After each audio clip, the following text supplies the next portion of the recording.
반갑습니다. 하지혜 선생님입니다. 자, 오늘은 관동별곡을 정리하는 날인데 굉장히 중요한 강의입니다. 왜냐하면 1, 2학년 때 배웠다 하더라도 지금 다시 한번 정리를 하면서 전체 정리를 하고요. 그 다음에 만약에 1, 2학년 때 정리가 제대로 안 되어 있다면 이번 기회에 하셔야 돼요. 이건 교과과정에 포함되어 있는 작품이기 때문에 만약에 출제가 된다면 여러분이 기본적인 사항들을 다 알고 있다는 가정하에 심화된 문제가 출제될 가능성이 매우 높습니다. 그렇기 때문에 여러분이 관동별곡 같은 경우에는 반드시 확실하게 정리를 해두어야 하고요. 선생님이 이걸 마인드맵 구조도를 통해서 정확하게 그리고 자세하게 정리를 해드리도록 하겠습니다. 자, 그러면 선생님이 일단은 마인드맵 구조도를 가지고 할 거기 때문에 백지에다가 필기를 좀 따라하면서 같이 가시기 바랍니다. 물론 이거는 선생님 페이지에 보면 마인드맵 정리된 프린트가 있어요. 그게 이제 선생님 입성 페이지에도 있고 그 다음에 선생님이 따로 자료로도 올려놓을 거예요. 그거를 보시면서 하셔도 되고 여러분이 직접 정리해보는 게 제일 중요하거든요. 그래서 마인드맵 정리를 한다 이렇게 생각을 하시고 잘 따라오시기 바랍니다. 자, 관동별곡의 문학의 지도를 그려나가는 것입니다. 얘는 일단 얘가 기행가사야.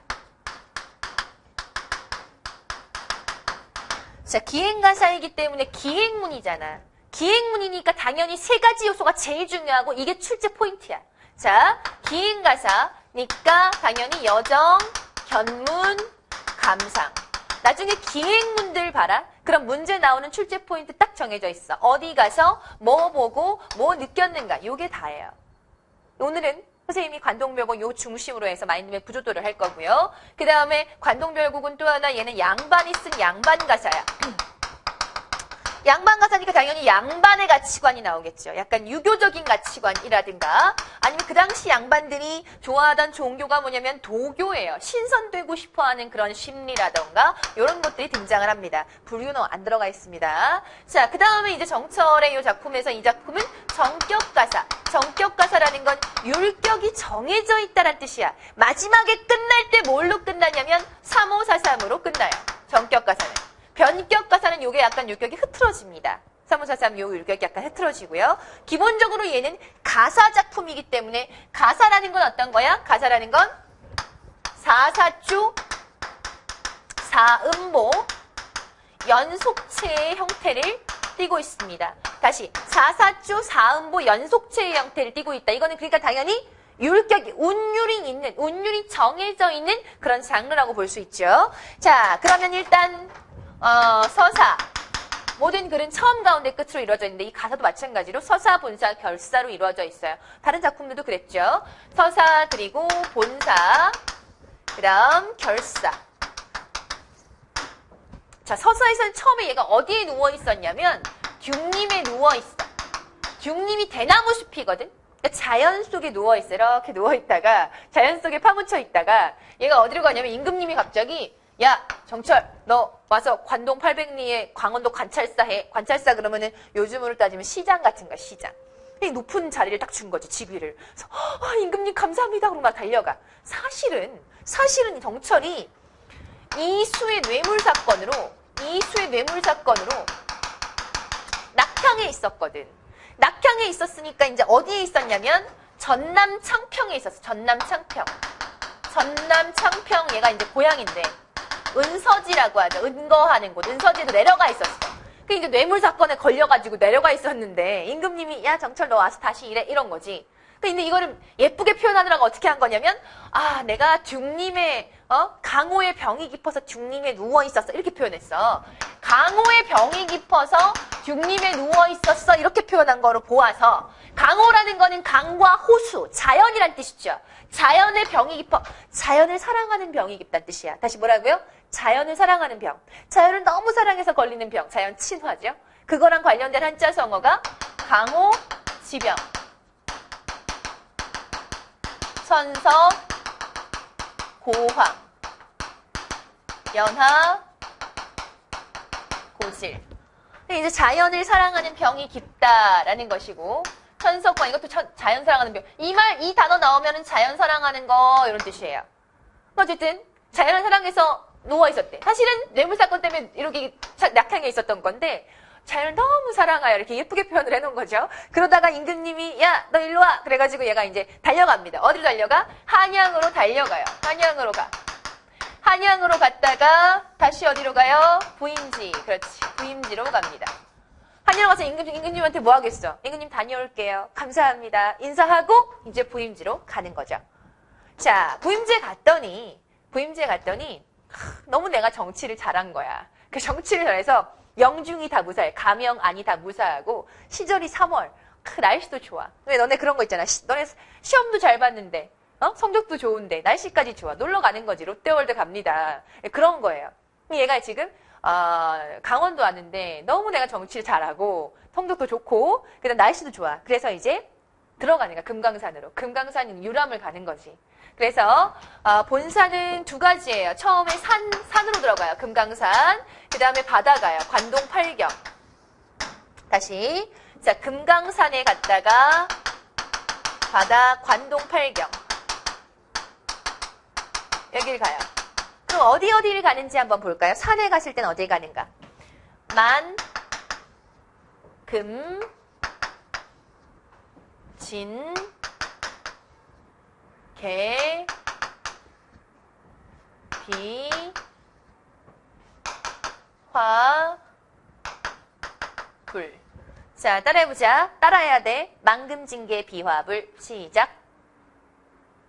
네. 그 다음, 동, 총, 삼, 의, 경, 죽, 망. 다시 동총삼의 경중망. 시작. 따라하셨어요? 따라해야 돼. 다시 만금진개 비화불. 동총삼의 경중망. 자, 만금진개. 만이 뭐냐면 만폭동에 처음에 가. 그러니까 어디 여정 갔는지 요거는 기본적으로 알아야 되는 거. 관동배우고 딱 나왔을 때 멈칫 할 새 없습니다. 기본적인 작품이기 때문에 딱딱 키워드를 집어내야 되거든. 그러니까 기본적으로 그 작품은 알고 있어야 되는 거. 필수 작품 중에 하나죠. 물론 이것을 수능적으로 해석하고 문제화시켜서 문제를 풀어내는 거는 선생님이 오독비법에서 다뤄요. 오독비법 그 강의는 수능의 원리와 출제 원리 이런 것들을 다루는 것이거든. 근데 기본적으로 필수 작품들은 뭐 해주어야 해요? 해석이 기본적으로 될 수 있어야 해. 그걸 지금 하는 겁니다. 자, 만 뭐예요? 만폭동. 금, 금강대. 진, 진월대. 개, 개심대. 비, 비로봉. 화, 활용소. 불, 불정대. 동은 뭐야? 동해. 사실은 동해가 아니라 이거는 산에서 바다로 가는 걸 선생님이 강조해주기 위해서 동해라고 한 거지만 사실은 산영루라는 곳이에요. 산영루. 산영루라는 장소. 총석정. 삼일포. 의상대. 그 다음 경포. 죽서루. 망양정. 자, 만폭동에서 뭐 봐? 만폭동에서 폭포 봐요. 금강대에서는 학을 봅니다. 학, 선학. 신선이 타고 논다는 학이야. 선학. 신선이 타고 논다는 학이에요. 약간 아까 선생님 뭐라 도교사장, 신서사장 들어가 있습니다. 그 다음 진월대에서는 산봉우리를 봐. 산봉우리. 개심대에서는 그 산봉우리 끝에 있는 기운. 뭐네 산의 전기라고 하죠. 점점 올라가는 거야. 올라가는 길에 폭포. 그 다음 학. 산봉우리. 왜냐면 너 더 올라가 있으니까 옆에 산봉우리들이 이렇게 보이는 거야. 그 다음 여기는 산의 산봉우리 끝에 있는 기운. 산의 전기죠. 이런 거지. 이렇게 이런 거. 산에 이렇게 둘러싸인 그런 산의 전기라고 하는 거죠. 그 다음 비로봉에서는 공자의 경지에 빗대어서 너무 높아서 못 올라가 라고 얘기해. 못 올라갔어. 다시 비로봉은 여정이 아니야. 그 다음 활용소에서는 연못. 불정대에서는 12폭포. 동해에서는 어디 간 게 안 나오고 감상이 나와요. 처음에 뭘 느끼냐면 산에서 바다로 가니까 너무 아쉬워. 왜 그런 거 있잖아. 프랑스 파리를 여행하다가 너무 좋은 거야. 그래가지고 이제 그리스로 가야 되는데 아쉬운 거지. 그래서 에펠탑이 마치 나를 이별하는 걸 원망하는 것 같아. 에펠탑아 미안해 이러면서 가는 거지. 얘네가 이제 뭐라고 얘기하냐면 처음에 굉장히 아쉬워해요. 그 아쉬워하는 것을 영농벽계와 슈성대교가 이별을 원하는 듯, 이별을 원망하는 듯이 막 운다. 이렇게 표현을 해. 진짜 얘네가 울어 질질 울면서 얘기해? 아니거든. 이건 내가 느끼기에 내가 쟤네들이랑 헤어지기 싫어. 뭔가 더 구경하고 싶어. 아쉬워서 그런 거거든. 내 아쉬움을 뭐 한 거야? 감정이입한 거지. 얘네가 진짜 감정이 있을 리가 없잖아. 그지? 감정이입. 아쉬움의 정서가 나타나다가 벽계라는 게 뭐냐면 영농벽계. 맑게 흐르는 시냇물이란 뜻이야. 시냇물. 시냇물과 여러 새들이 마치 이별을 원망한 듯이 막 울어. 이렇게 표현하다가 그 다음에 왜 그렇잖아. 파리 보다가 비행기 타고 이제 그리스로 갔어. 그리스의 신전을 보는 순간 너무 좋아 이러겠지. 기분이 막 좋아지는 거야. 아쉬움에서 상쾌함으로 변하는 거야. 상쾌함. 기분이 바다로 가니까 좋아져. 그럼 너무 좋아서 이제 막 풍류를 즐겨. 우와, 내가 마치 신선이 된 것 같아. 내가 마치 그리스의 여신이 된 것 같은 뭐 이런 거. 그리스의 신이 된 것 같은 풍류를 즐기다가 마지막에 자연 친화를 하는, 자연과 함께 완전 하나가 되어서 노는 그런 모습이 나옵니다. 자, 상쾌함이라는 것은 이제 화려한 행차를 통해서 드러나게 되고요. 다시 화려한 행차를 통해서 드러나게 되고, 이 풍류라는 것은 마치 자기가 신선이 된 듯하게 뭐라고 나오냐면 취선이라고 나오거든요. 취선, 취한 신선이 되는, 취해서 막 신선이 되어서 막 노니는, 바닷가를 노니는 그런 모습이 나오고요. 자연 친화. 뭐라고 나면 백구야 날지 마라. 내가 내 벗인 줄 어떻게 아냐. 뭐 이러면서 나오는 게 있어. 갈매기한테 야, 너 내 친구잖아. 일로 와. 같이 놀자. 자연과 함께 하나가 되어 노는 그런 무라일체의 경지가 여기서 나와요. 무라일체의 경지가 여기서 나옵니다. 자, 그 다음에 여기 좀 중요하겠죠. 그죠? 그러니까 산에서 바다로 완전히 전체 여정이 바뀌면서 나오는 것이기 때문에 출제율도 높고 좀 중요한 부분이고요. 그 다음 총석정으로 갔어. 총석정에서는 사선봉이라는 바닷가에 있는 4개의 기둥이 있어요. 이렇게 돌기둥 같은 거거든. 너무 예쁘게 생겼다 이거야. 돌기둥이 있는데 참 절경이다. 사선봉의 절경을, 아주 대단한, 아주 아름다운 경치를 뭐하냐면 예뻐, 정말 대단해, 뭐라 그래 그런 거? 예찬이라고 하죠. 예찬합니다. 3일포는 어떤 신선, 4명의 신선을 사선이라고 하거든요. 사선. 4명의 신선이란 뜻이야. 원래는 화랑이었는데 그 화랑들이 나중에 신선이 되었다는 그런 전설이 있어요. 그래서 고사가 있어요. 고사가. 그 중국 고사에 나오는 것처럼 이 사선이, 중국 고사래. 그냥 화랑이, 신라 때 화랑이거든. 이게 어떤 옛날 이야기에 나오는 것처럼 이 얘네들이 3일 잠깐 머물렀다 갔다 그래서 3일포라고 하거든. 그 사선이 머물렀다가 이 3일포에다가 이렇게 글씨 같은 걸 써놨어. 뭐라고 써놨냐면 영랑, 화랑의 이름이거든. 영랑도 남서행 써놨거든. 영랑의 무리가 남쪽으로 가다 이런 뜻이거든. 영랑의 무리가 남쪽으로 가다. 이렇게 써놨어. 그러니까 예를 들어서 뭐 지혜 왔다감 이런 거겠죠. 지혜 왔다감. 별거 아닌데 옛날에 그 화랑들이 썼다는 거예요. 뭐 이렇게 되는 거죠. 그 글씨를 써고 갔다고 하는 그곳이 3일포예요. 그 사선을 떠올리면서 생각하는 거잖아. 그 사선을 뭐 하는 거야? 추모하는 거죠. 사선, 추모. 뭘 보면서? 요 글씨를 보면서. 이 글씨가 무슨 색깔로 쓰여져 있냐면 붉은 색깔로 쓰여져 있거든. 단서를 보면서 사선 추모하는 것이 3일포입니다. 자, 의상대에서는 일출을 보게 되고요. 경포, 일출, 해 뜨는 거야. 근데 고전시가의 해라든가 아니면 뭐 달이라든가 북극성, 하늘 이런 것들은 다 뭐냐면 임금님을 뜻해요. 임금님을 관습적으로 상징하는 경우가 많습니다. 기억하세요. 경포에서는 호수하고 바다를 보게 돼요. 경포대 가봤어요? 경포대 가면 경포대가 바다가, 그러니까 호수가 이렇게 있는 곳이 있고요. 근처에 바다가 있어요. 이거 되게 드문 현상이거든. 이쪽에서는 담수가 있고 이쪽에서는 염수가 있는 거야. 그래서 여기서 고요한 호수가 있고 여기는 광활한 바다가 있는 거지. 두 가지 아름다움을 다 같이 느낄 수 있는 경포 호수가 있고, 그 다음 죽서로에서는 오십천이라는 냇물을 보고요. 오십천. 망향정에서는 낮에 파도를 보고, 밤에 망향정에서 달맞이를 하고, 그 다음에 꿈속에서 신선과의 대화를 해요. 신선과의 대화를 하게 됩니다.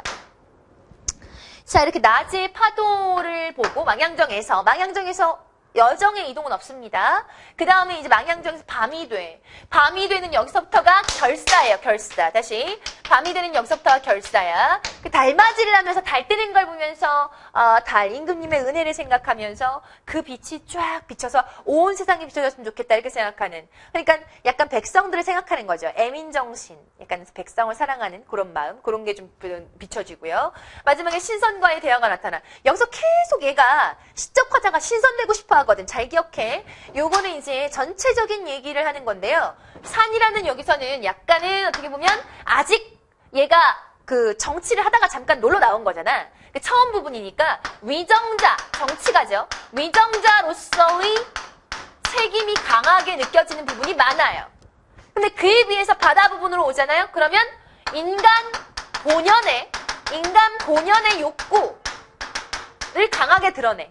그래서 종교로 따지면 여기는 약간 유교적인 게 강하고 얘는 약간 도교적인 게 강해. 그래서 행차 자체도 어떠냐면 여긴 약간 소박한 차림새로 가는 남편, 얘는 화려한 차림새로 들어가요. 아주 화려한 어떤 행차를 한단 말이에요. 화려한 행차. 그게 이제 인간 본연의 욕구, 막 신선되고 싶고 뭔가 이렇게 다 뭐 즐기고 싶고 옛날 양반들의 가장 큰 소망이 신선놀이 하는 거거든. 그래서 재밌는 그 놀이 중에 하나도 막 여자들하고 같이 신선놀이 하는 거야. 자기가 신선인 척하고 막 이렇게 여자들 선녀 복장 시켜가지고 막 어딨냐 선녀야 막 이러고 이런 놀이 해요. 유치한 놀이죠. 근데 그런 놀이를 하는 게 요 내용입니다. 그래서 그런 어떤 그 신선이니까 그건 약간 천박한 놀이이고요. 어떻게 보면 여기서는 이제 그 신선이 되고자 하는 그런 그 풍류를 즐기고자 하는 그런 게 드러나는 것이 바로 요 부분입니다. 그러다가 이제 점점 더 강해지다가 그게 가장 강해지는 것이 이제 점점 강해지는 것이 여기서 이제 막 너무 갈등을 느껴. 막 강해지는데 사실 현실은 내가 위정자로서의 책임도 지켜야 하잖아. 내가 막 노는 것만 할 수 없잖아. 신선 추구하러 막 자연으로 들어가고 싶지만 완전히 그럴 수는 없으니까 막 느끼는 거지, 그런 걸. 그러다가 이제 갈등을 여기서 엄청나게 느끼다가 그러다가 이제 달맞이하고 마지막에 신선과의 대화를 하면서 신선이 그래. 야, 정철 너 원래 신선이었는데 잠깐 내려와 있는 거야. 라는 얘기를 들어. 꿈속에서. 그래서 내가 신선이었구나. 그럼 내가 신선 되려고 자꾸 갈등할 필요 있어 없어? 없지. 신선 되려고 막 그럴 필요가 없잖아. 그러니까 여기서 신선과의 대화를 통하여서 내가 이제 신선 되려고 그럴 필요가 없구나. 그래. 나의 본분에 충실하자. 그러면서 이제 여기서 자신의 어떤 본분에 충실하자, 임금님께 충성하자 하면서 이제 끝나는 부분이 나옵니다. 갈등 해소가 되는 거죠.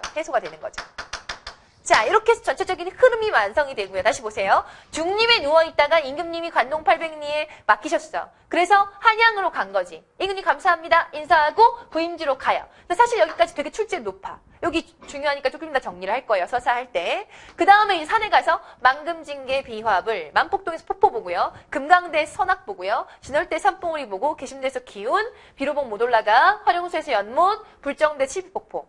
동총삼의 경중망, 동해에서는 사실 뭘 봤다기보다는 뭐예요, 이거? 어떤 정서 위주, 감상 위주라고 볼 수 있고요. 총석정에서 사선봉의 절경을 예찬하고, 삼일포에서 단선을 보면서 사선 추모하고, 그 다음에 의상대에서 일출 보고요. 경포에서 호수 바다 보고, 죽서로에서 50점 보고, 망양정에서 파도, 그 다음 달맞이, 요거 결사 부분, 요렇게 하면서. 더 이상의 여정 이동은 없고요. 자, 요렇게 해가지고 기본적인 사항인데 잘 들어. 요거는 반드시 백지에다가 여러분이 외워서 쓸 수 있어야 돼. 지금 잠깐 멈춤을 하시고 백지에다가 써서 연습을 하시고 어느 정도 외웠을 때 망금징계 비화불, 동총삼의 경중망 이걸 어느 정도 하고 그 다음에 본 수업으로 들어오시기 바랍니다. 마인드맵 정리 먼저 하고요. 자, 그러면 잠깐 지우고 서사부터 들어가겠습니다.